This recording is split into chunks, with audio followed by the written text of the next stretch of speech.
Hello, welcome everyone to this small video. In this lecture, actually, we are going to solve the assignment number 1 given.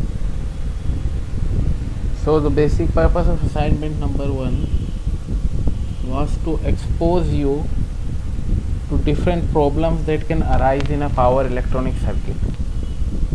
Okay,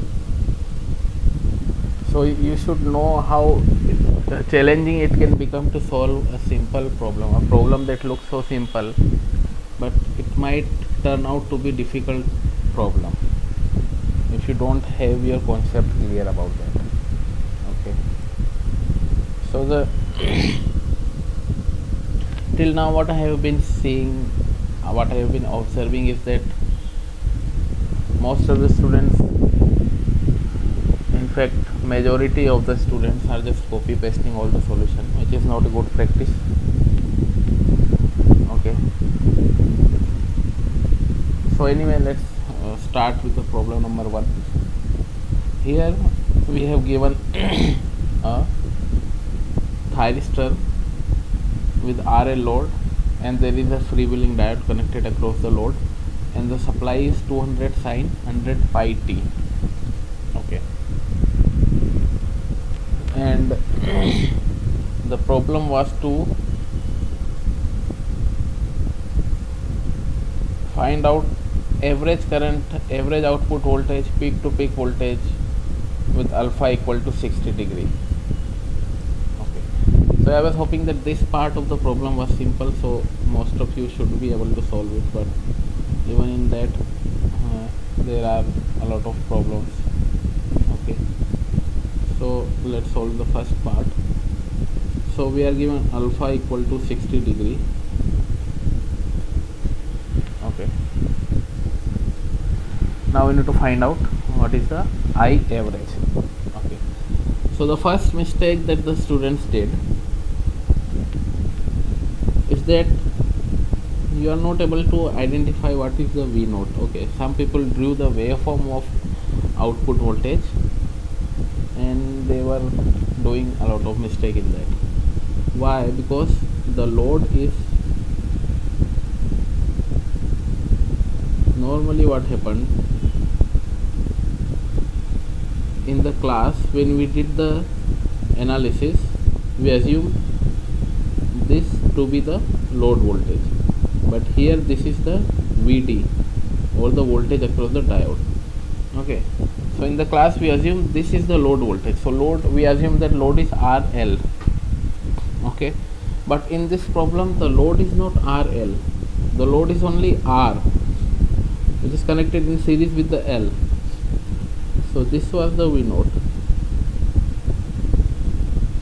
Okay, so if you want to plot V naught, you cannot plot it as VD. Okay, voltage across diode, it will be different. Okay, so it will not be something like this. This is the voltage across the diode, not the voltage across output. Okay, so but what will happen is that the average value of both of these things will be equal. So VD average will be equal to V naught average, because the average voltage across the inductor will be 0. Okay, so that's why the VD average will be equal to V naught average. I hope this point is clear, because VD is basically the waveform of VD will be equal to waveform of VL plus the waveform of VR or V naught. Okay, so what will happen is that the waveform of VL will have 0 average value, so the average value of the VD will be automatically equal to V naught average. Okay, so in fact you can use the same formula that we used in the class in order to calculate the average value of output voltage. But if you are plotting the waveform then you have to be careful. Okay, so in the part 1 it is only asked, I think, to find the average value, the output value, average value of the output, and the peak to peak. Okay, so in the first part you only need to calculate the values. Okay, there is no need to plot the waveform. So, and now the I naught average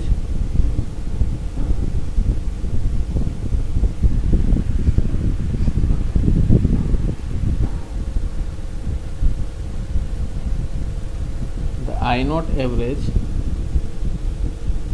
will be equal to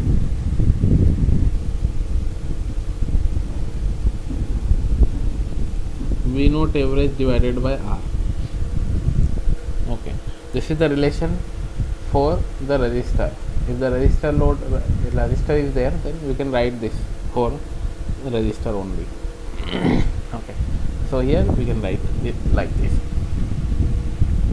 So now what was the formula for a half wave rectifier, single phase half wave rectifier with a freewheeling diode across the load? So the VD average equal to V naught average is equal to Vm upon 2 pi multiplied by 1 plus cos alpha. Okay, so what will be the V naught average? So V naught average is equal to, we can directly put the values. V naught Vm is equal to 200 divided by 2 pi multiplied by 1 plus cos 60. Okay, so if you calculate, the V naught average will come out to be 150 divided by pi volt. Okay, so I am keeping the fraction so that in further calculation, if we are using the same thing, somewhere the pi might get cancelled out with another pi. Okay, so this is a better practice to keep the fractions in your calculation so that your results will be more accurate. Okay, अगर आप यहाँ पर इसको divide करोगे और फिर जो point आएंगे उनको obviously you will have to remove some. Suppose आप डेसिमल के 2 प्लेसेस तक एक्यूरेसी ले रहे हो तो बाकी के पॉइंट्स आपके रिमूव हो जाएंगे, तो उसकी वजह से जो एरर है वो अक्यूमुलेट होता जाएगा फिर फर्दर कैलकुलेशन. तो उसको अवॉइड करने का एक तरीका है कि आप जो फ्रैक्शंस है, स्पेशली अगर इरेशनल क्वांटिटीज़ है, तो उसको हमेशा फ्रैक्शन में रखने की कोशिश करनी चाहिए जहाँ तक पॉसिबल है. बिकॉज वी नेवर नो, आगे चल के कहीं ये पाई कैंसिल हो जाएगा तो हमारी वैल्यूज़ काफ़ी आसान हो जाएगी कैलकुलेट करना. Okay, so we not average आ गया. अब आई नॉट एवरेज क्या हो जाएगा, इसमें आर का डिवाइड कर देंगे. आर बस 25 ohms.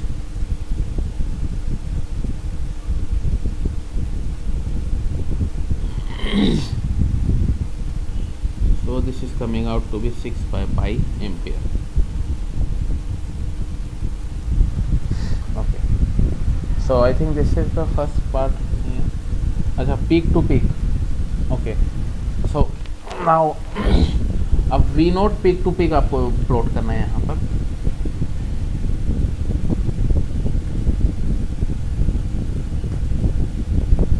Peak to peak ripple in output voltage. So here अब यहाँ पर आपको थोड़ा वेवफॉर्म देखना पड़ेगा फॉर दिस पार्ट. ठीक है, सबसे पहले क्या करते हैं हम,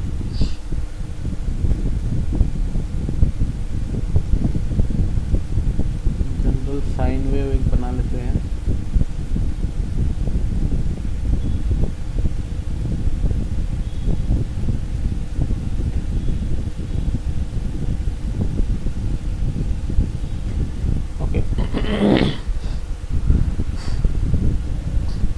now for alpha equal to 60 degree है तो वी डी आप प्लॉट कर देते हैं. VD.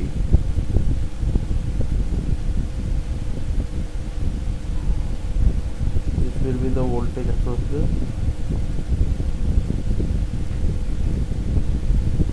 डायोड. जैसे ही वो नेगेटिव होने की कोशिश करेगा आपका फ्री व्हीलिंग डायोड एक्शन में आ जाएगा. So this is basically the voltage across the diode.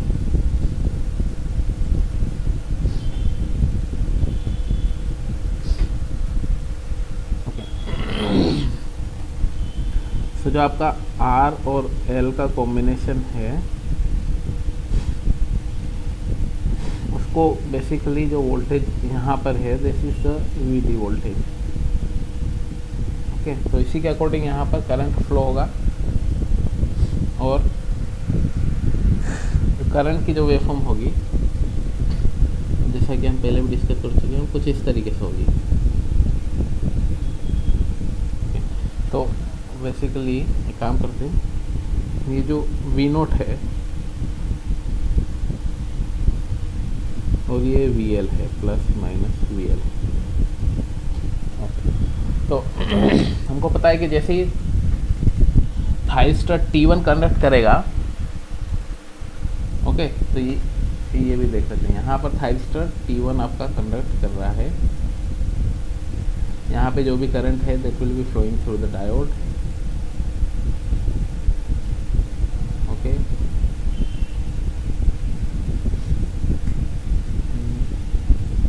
Now again thyristor T1 जो है वो यहाँ से यहाँ तक कंडक्ट कर रहा है.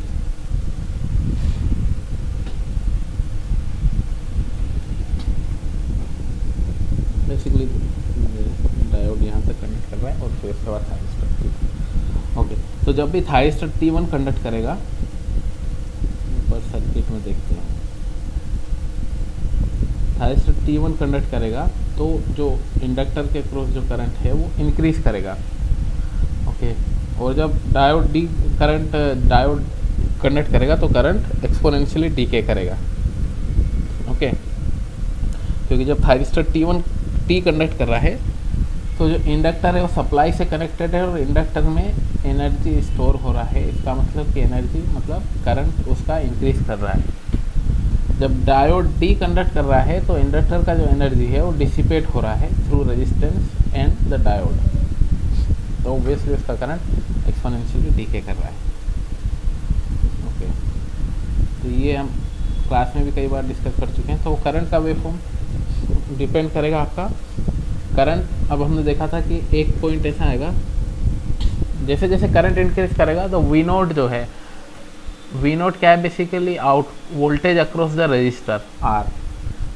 तो जैसे जैसे I0 इंक्रीज करेगा, I0 इंटू R भी इंक्रीज करेगा. ओके, तो यहाँ पर ये I0 इंटू R मैं बना रहा हूँ, जैसे I0 मल्टीप्लाइड बाई R. तो I0 multiplied by R increase कर रहा है. अब एक पॉइंट आया जब I0 इंटू R जो है दैट इज ग्रेटर देन आपका VD. तो यहाँ पर जो VD था उससे ज़्यादा हो जाएगा वो. तो इस पॉइंट पे क्या होगा, आपका इंडक्टर के अक्रॉस जो वोल्टेज है वो नेगेटिव होगा.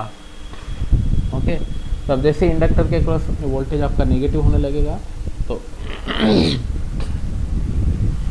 इसका मतलब क्या होगा कि करंट अब आपका डिक्रीज होने लगेगा. ओके, तो यहाँ इस पॉइंट के बाद से करंट आपका डिक्रीज हो रहा है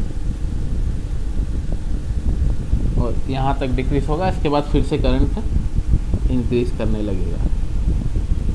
ओके, तो इस तरीके से ये करंट का वेवफॉर्म होगा कुछ आपका. सॉरी, ये क्या है, ये हमने बनाया I0 into R. I0 into R that is V0. ये V0 का वेवफॉर्म हमने बनाया है.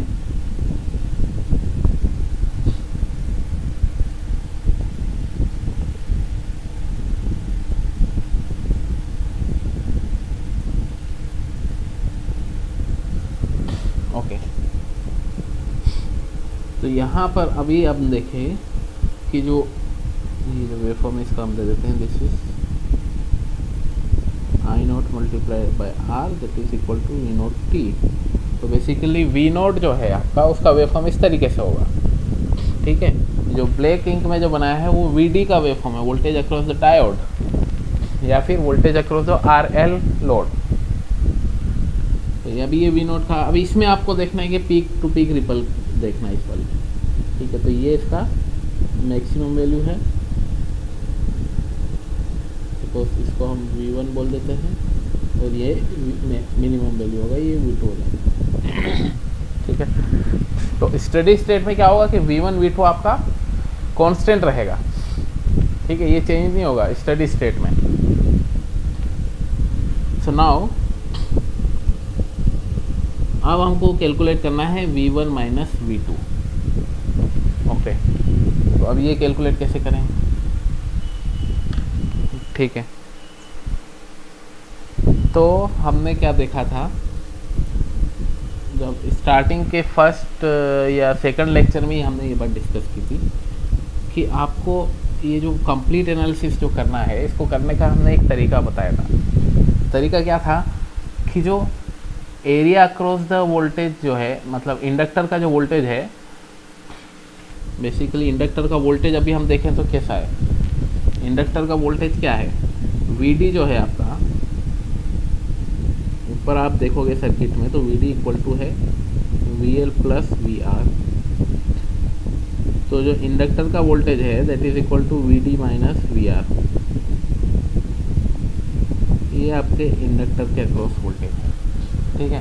तो इंडक्टर के अक्रॉस वोल्टेज अगर हम यहाँ पर देखना चाहें सर्किट में तो Vd माइनस VR कर देते हैं, ये VR है, okay, I note into R मतलब VR, और ये Vd बनाया हुआ है। तो ये जो रेड इंक से जो मैं बना रहा हूँ ये बेसिकली आपका है VL,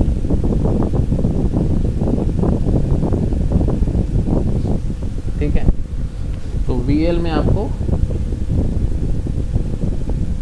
दो एरियाज दिख रहे हैं यहाँ पर रेड कलर वाले, area A1 and area A2। तो अब हमने क्या डिस्कस किया था क्लास में कि this A1 will be equal to A2, ठीक है, A1 will be equal to A2। क्यों ऐसा, क्योंकि जो करंट था at the beginning of A1 at the end of A2 दोनों करंट सेम होगा, ठीक है। इसका मतलब डेल्टा I इक्वल टू 0 है, तो V is equal to L di/dt है। तो ऑब्वियसली आपका जो टोटल वोल्टेज होना चाहिए वो 0 होना चाहिए, ओके। यहाँ पर जो पर फिर से वो रिलेशन हम लिख देते हैं, VLT equal to L di/dt। So if you integrate it, VLT into dt equal to integration of L di/dt multiplied by dt,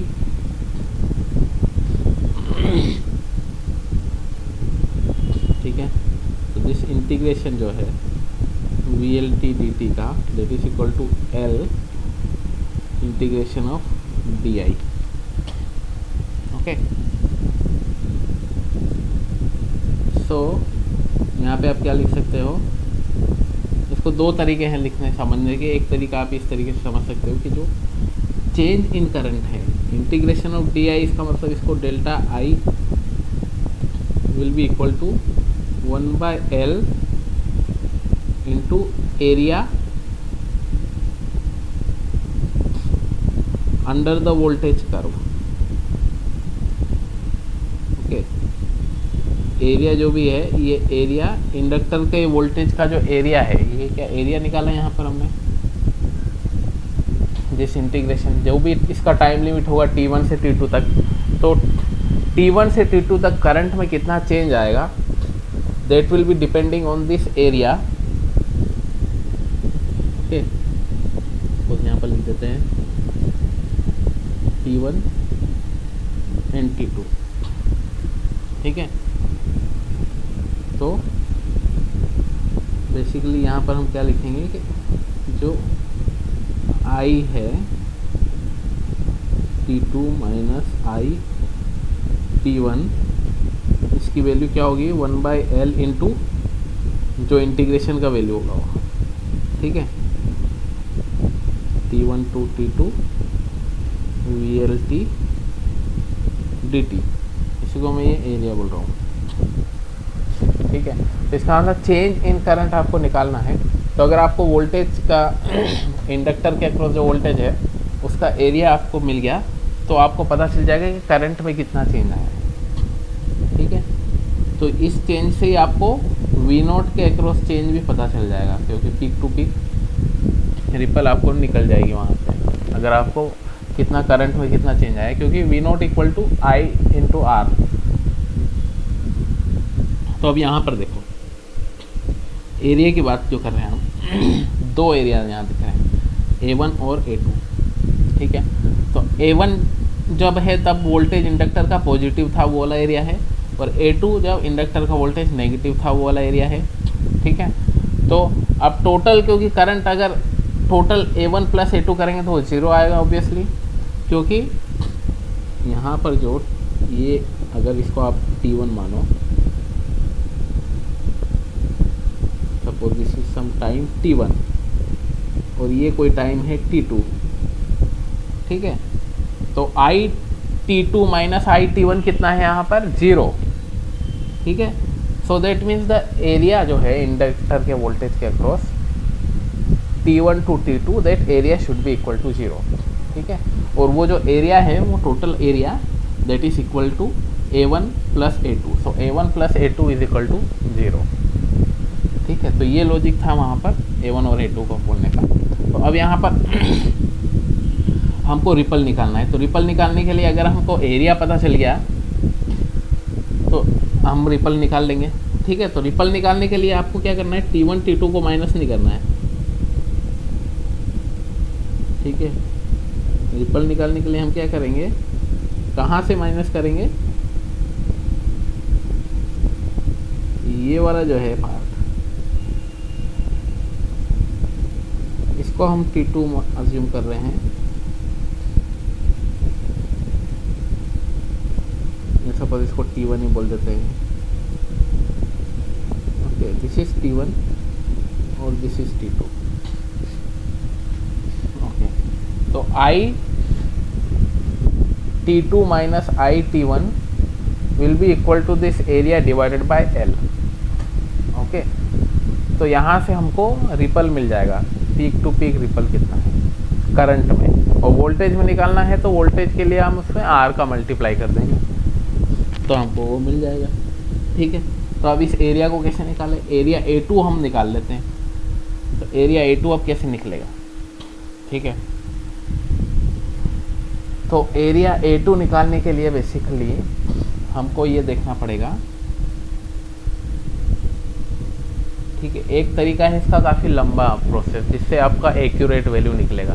तो एक्यूरेट वैल्यू निकालने का प्रोसेस जो हमने फर्स्ट या सेकंड डे क्लास में डिस्कस किया था वो क्या था, you will have to equate I0 into R equal to VD।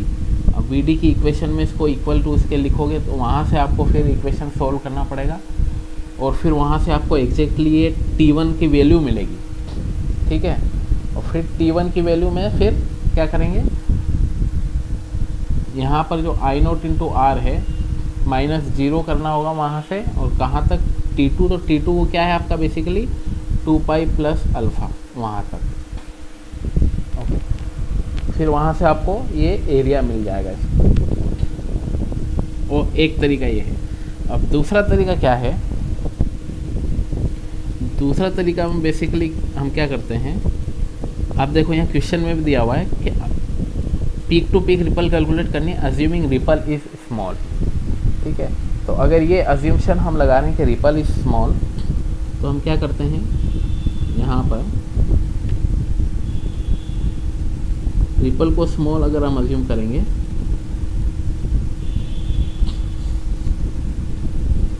तो हम एरिया A2 को सपोज एवरेज वैल्यू जो अब वहाँ पर कहाँ पर होगा, V1 और V2 के बीच में कुछ एवरेज वैल्यू होगा आउटपुट का। तो उस एवरेज वैल्यू को अगर हम प्लॉट करें तो average value, suppose average value कहीं बीच में है इस तरीके से। ठीक है, ये इस तरीके से एवरेज वैल्यू है।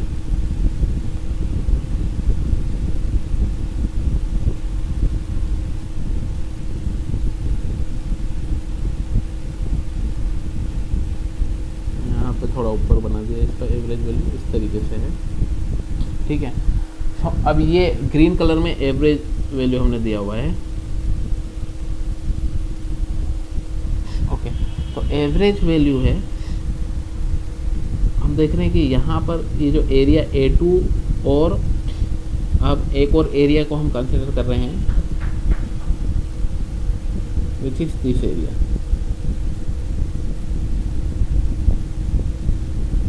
ठीक है। ये वाला एरिया कौन सा है, एवरेज वैल्यू के अंडर में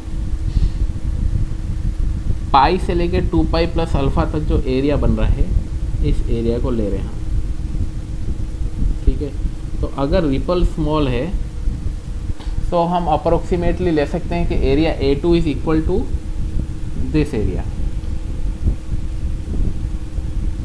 ठीक है। बेसिकली क्या था आपका, इस एरिया A2 को हम फिर से प्लॉट करने की कोशिश कर रहे हैं, ठीक है। यहाँ पर आपको कुछ 2 पाई प्लस अल्फा का जैसा था, ठीक है। तो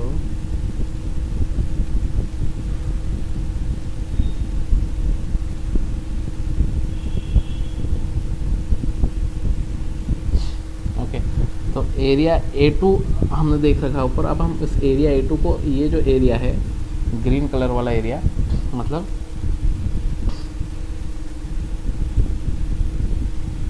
दिस एरिया, इसके इक्वल कर देंगे, ठीक है। तो अप्रोक्सीमेटली जो है area A2 will be equal to this area. तो ये एरिया को हम एरिया A2 के इक्वल मान लेते हैं, तो वहाँ से हमको डेल्टा आई मिल जाएगा, ठीक है। सो दिस एरिया कितना हो जाएगा, ये V0 into DC multiplied by ये जो विड्थ है यहाँ पर, कहाँ से कहाँ तक है ये 2 पाई प्लस अल्फा 2 पाई है। तो यहाँ से हम लिख देंगे, ये है आपका, सपोज ये T2 है, ये T1 है, तो IT2 माइनस IT1 equal to 1/L into area, okay. So this area is V0 average multiplied bye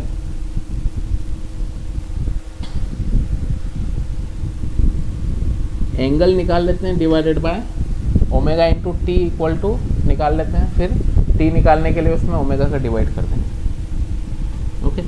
so this will be 2 pi plus alpha minus pi divided by omega,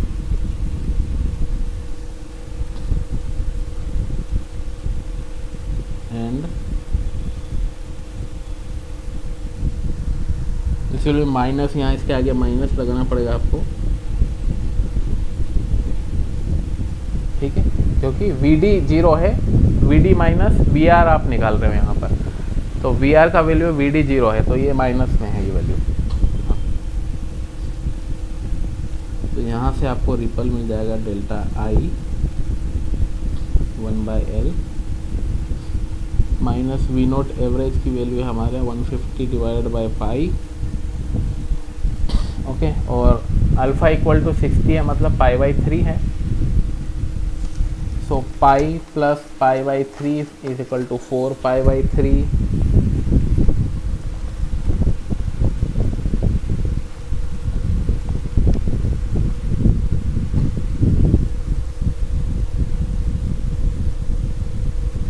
so omega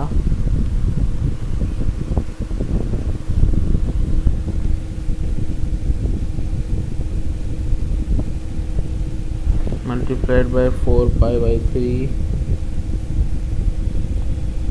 into omega भी है,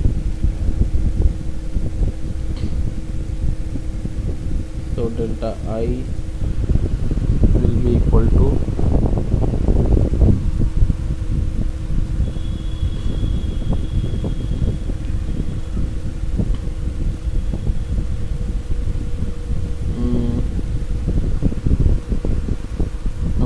यहाँ पर कुछ आएगा, value आप calculate कर लेना। उसके बाद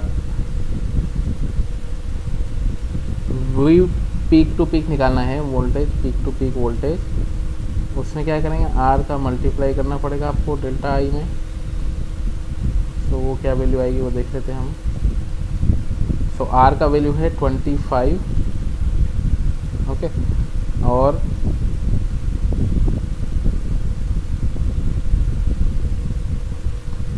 ओमेगा का वैल्यू है 100 पाई, एल का वैल्यू है 1/3 मल्टीप्लाइड बाय 150 बाय पाई। अच्छा, पीक टू पीक निकाल रहे हैं तो उसमें नेगेटिव आप अवॉइड कर सकते हो, ठीक है। नेगेटिव का मतलब ये है कि हमने हायर वैल्यू से लोअर को वैल्यू की जगह लोअर वैल्यू से हायर को हमने घटा रहे हैं, जैसे multiplied by 4π/3। So peak to peak जो वोल्टेज है that will be equal to 150/π volt.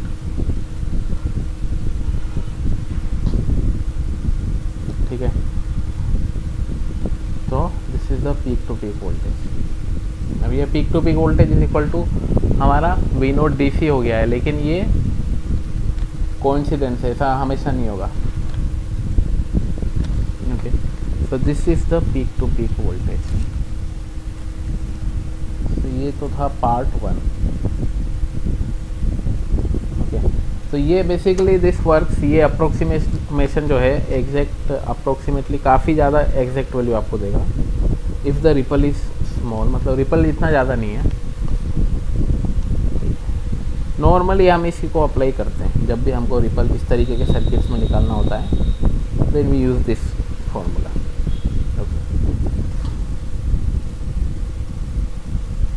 In fact जो एग्जैक्ट जो रिपल की वैल्यू आएगी अगर आप सिमुलेशन करोगे इसका, तो जो एग्जैक्ट वैल्यू जो होगी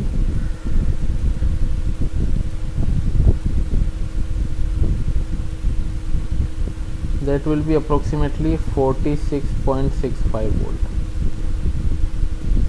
ठीक है, अगर आप 150/π की वैल्यू निकालोगे so that will also coming out to be similar to that only।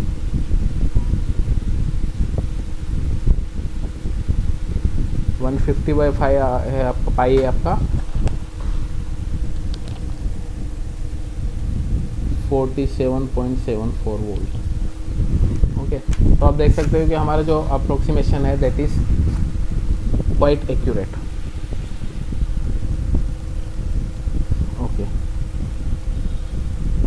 So second question जो है neglecting the ripple in I, ripple को नेग्लेक्ट करना है और फिर प्लॉट करना है आपको IS, I0 और एवरेज वैल्यू निकालनी है और पावर फैक्टर निकालना है। ओके,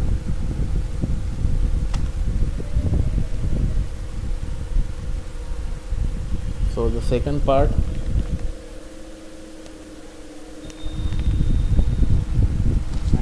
द सेकंड पार्ट काफ़ी आसान है, आपको बस ये पता होना चाहिए कब क्या कंडक्ट करेगा।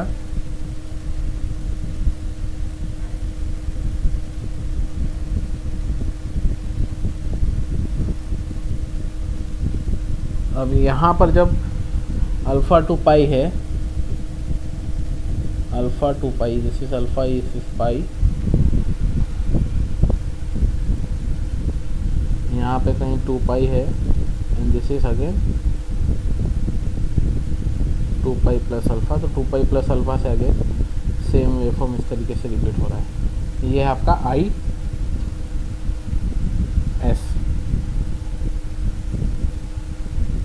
मतलब सप्लाई साइड का जो करंट होगा वो इस तरीके से होगा। ठीक है, बेसिकली IS और IT दोनों सेम है। और इसके अलावा जो है अब आपका कंटिन्यूस करंट को हमने कंटिन्यूस कंडक्शन मोड अज्यूम कर रखा है, ये भी बात आपको ध्यान में रखना है। So this will be ID, ठीक है, पाई टू 2 पाई प्लस अल्फ़ा तक ये कनेक्ट कर रहा है। सो ये IS और ID का वैल्यू हो गया। अब इसका एवरेज वैल्यू आपको निकालना है। I S average will be equal to I naught D C जो भी है constant value multiplied by pi minus alpha divided by 2 pi. ठीक है, तो बेसिकली ये जो एरिया है हम एरिया निकाल दिए यहाँ पर, दिस एरिया डिवाइडेड बाय 2 पाई कर दिया तो हमको वो मिल गया वैल्यू। ओके, अल्फा वैल्यू है आपका पाई बाई 3। सो अगर वहाँ पाई बाई 3 आप रिप्लेस करोगे तो आपको मिल जाएगा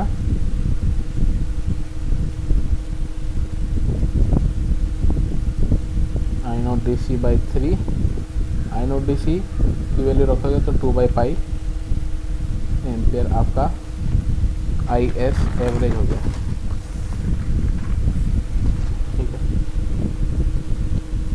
now I R M M S निकालना है, R M S value of this current. तो आर एम एस वैल्यू निकालने के लिए क्या करेंगे, अगेन एरिया निकालेंगे स्क्वायर का और फिर इसका स्क्वायर रूट ले लेंगे। So the result will be like this, square root में आ जाएगा ये।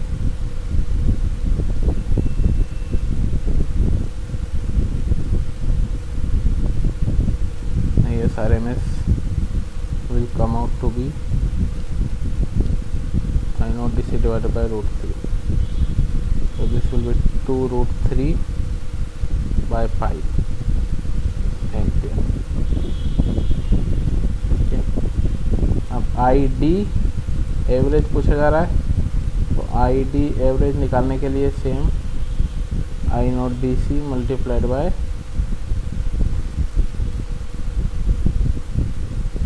Pi plus alpha divided by 2 pi. ठीक है, सेम आपको एरिया निकालना है। अब यहाँ पर ध्यान ये देखना है कि केवल एक साइकिल के लिए एरिया निकालना है आपको। ठीक है, तो ये वाला एरिया कैलकुलेट नहीं करना है 2 पाई के बाद वाला, that is for the next cycle. ठीक है, तो पाई से 2 पाई और 0 टू अल्फ़ा, तो pi plus alpha total duration हो गया, उसमें मल्टीप्लाई कर देंगे आई नोट डी सी का और डिवाइड कर देंगे 2 पाई से, तो आपका एवरेज वैल्यू निकल जाएगा। So I D average will be 2/3 into I naught D C, that is 4/पाई ampere. Similarly I D R M S निकालना है,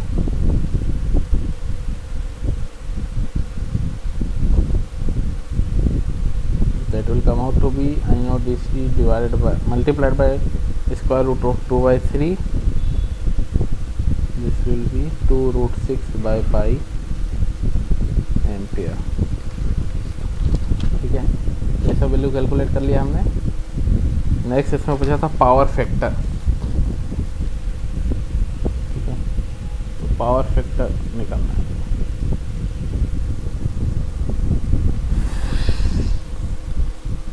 पावर फैक्टर कैसे निकालें हम यहाँ पर? पावर फैक्टर बेसिकली क्या होता है, V R M S I R M S V S I S cos phi लिख देते हैं। यहाँ पर वी एस और आई एस क्या है, आपका आर एम एस वैल्यू है जो है ये। This is equal to active power, ये होता है एक्टिव पावर। ठीक है, और एक्टिव पावर कौन सा होगा, the power which is use for doing real work. तो रियल वर्क कहाँ हो रहा है, आपका रजिस्टर के अक्रॉस जो पावर डिसिपेट हो रही है उसके इक्वल होगा। ठीक है, तो V S I S cos phi will be equal to I naught R M S square multiplied by R. ठीक है, ये एक्टिव पावर इसी के इक्वल होगा और कहीं पावर डिसिपेट हो ही नहीं रहा है आपके सर्किट में। So all the input active power will be equal to power dissipated by the resistor. ठीक है, तो यहाँ से हमको पावर फैक्टर का मतलब क्या होता है, कोस फाई। तो यहाँ से आपको कोस फाई मिल जाएगा। तो cos phi will be equal to I naught R M S square multiplied by R divided by V S into I S. ये क्या है, आर एम एस वैल्यू है, यहाँ ध्यान रखना है आपको। बस यहाँ बस वैल्यूज आप पुट कर दोगे, जो ऊपर जो भी वैल्यू कैलकुलेट की है वो सब, तो आपका आराम से आंसर आ जाएगा। ठीक है, अब यहाँ पर आई जो था रिपल फ्री एज्यूम किया है, तो I naught R M S will be equal to I naught average. ठीक है, तो कांस्टेंट वैल्यू का आर एम एस वैल्यू और एवरेज वैल्यू दोनों सेम होगा। तो यहाँ पर आई नोट एवरेज भी आप पुट कर सकते हो।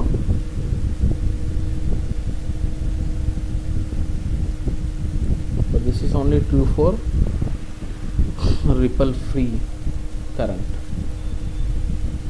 वी एस का वैल्यू है 200 divided by √2 multiplied by I S का वैल्यू अभी ऊपर कैलकुलेट किया है, आई नोट एवरेज डिवाइडेड बाय √3। सब कैलकुलेट करोगे तो आपका पावर फैक्टर आएगा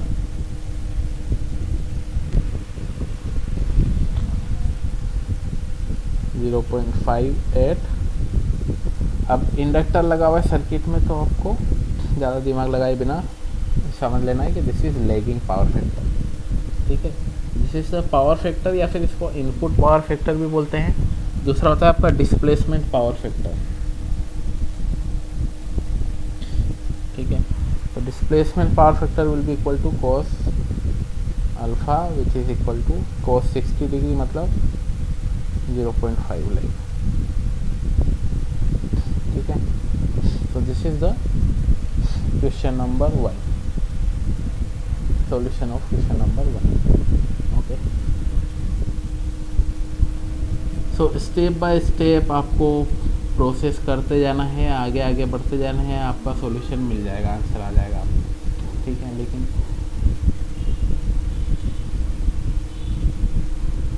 तो इसमें ज़्यादातर लोगों ने एक और गलती की है, एवरेज वैल्यू निकालने में भी गलती की है। वो मैं एक्सपेक्ट नहीं कर रहा था कि एवरेज वैल्यू तो आप कम से कम निकाल ही लोगे, मैं ये सोच रहा था, बट उसमें भी क्या किया है लोगों ने। अब जैसे ये क्वेश्चन है, न्यूमेरिकल है, इसमें आपको डेरिवेशन करने की ज़रूरत भी नहीं थी, आप डायरेक्ट फार्मूला अप्लाई कर सकते थे, जैसे मैंने अप्लाई किया। अब कुछ लोगों ने फार्मूला डिराइव किया है और वो भी गलत कर दिया। वहाँ पर ओमेगा टी से आपने इंटीग्रेशन किया है और डिवाइड कर दिया है टी का। ठीक है, तो दैट इज़ रॉन्ग। उसमें फिर आपको या तो इंटीग्रेशन आप करो टी के रेस्पेक्ट में, डी टी के रेस्पेक्ट में। ठीक है, तब आप उसमें टी का फिर डिवाइड करोगे। लेकिन आपने क्या किया, टी का डिवाइड किया है वो सही है, लेकिन फिर आपको इंटीग्रेशन भी विद रिस्पेक्ट टू टी ही करना है। तो ये चीज़ ध्यान देने की बात है आपको।